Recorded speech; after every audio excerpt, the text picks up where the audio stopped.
Hello bachcho, let's read this question. The question says in an acidic medium, the rate of reaction between BrO3 negative and Br negative ions is given by minus dBrO3 negative by dt is equals to KBrO3 negative Br negative into H plus का square.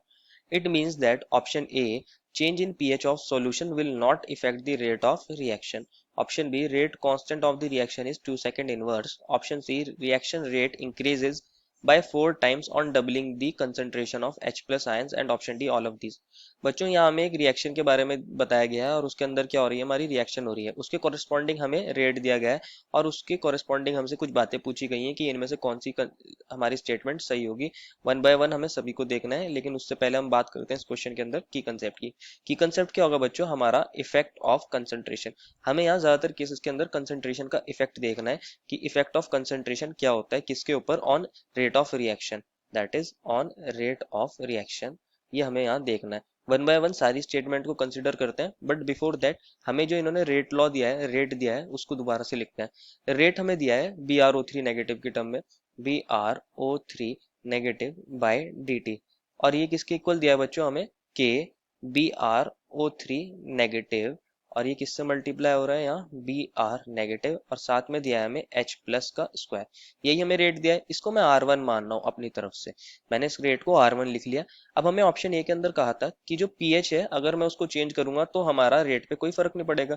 बच्चों pH का formula क्या होता है, minus log of H plus, मतलब ये H plus ion की concentration पे क्या करता है, डिपेंड करता है। अगर मैं पीएच चेंज कर दूंगा, ये अगर चेंज कर दूंगा तो हमारी H प्लस आयन की कंसंट्रेशन भी चेंज हो जाएगी, तो हमारे R1 के अंदर ये वैल्यू अगर चेंज हो जाएगी तो R1 भी तो चेंज हो जाएगा, R1 चेंज हो जाएगा अगर मैं पीएच को चेंज करता हूँ। लेकिन क्वेश्चन में कहा था कि चेंज नहीं हो रहा है, तो वो स्टेटमेंट गलत हो जाएगी।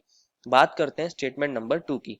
स्टेटमेंट 2 में हमें कहा गया है कि अगर रेट कांस्टेंट हमारा कितना है, 2 सेकंड इनवर्स है। देख लेते हैं रेट कांस्टेंट 2 सेकंड इनवर्स होगा नहीं। बच्चों एक तो इस क्वेश्चन में हमें कोई वैल्यूज नहीं दी, तो हम इसको वैसे ही नहीं बता सकते। दूसरी बात, अगर मैं दोबारा इस चीज को देखना चाहूँ तो मैं ओवरऑल ऑर्डर चेक करता हूँ हमारे रिएक्शन का। बच्चों ऊपर R1 जो हमने लिखा था उसमें हमारा BrO3 नेगेटिव की पावर क्या है, 1 है, Br नेगेटिव की पावर भी 1 है।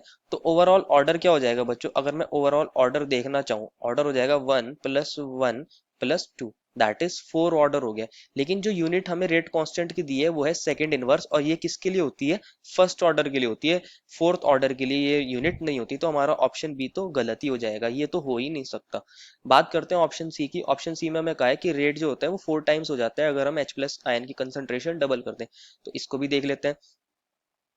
हमारा जो रेट था R1 उसको मैंने ऐसे लिख लिया था कि BrO3 नेगेटिव और Br negative and H plus square. Question ने कहा है हम H प्लस को क्या कर रहे हैं, कंसंट्रेशन उसकी डबल कर रहे हैं, तो नया रेट बताओ। न्यू रेट को मैं R2 मान रहा हूँ, और अगेन के BrO3 नेगेटिव अपनी जगह एज इट इज रहेगा क्योंकि इसकी कंसंट्रेशन में तो चेंज नहीं हुआ है। Br नेगेटिव की कंसंट्रेशन में भी चेंज नहीं हुआ है, तो इसको भी एज इट इज लिखेंगे। और एच प्लस आयन की कंसंट्रेशन क्या हो गई, ये डबल हो गई, तो मैं लिख सकता हूँ इसको 2H प्लस का स्क्वायर।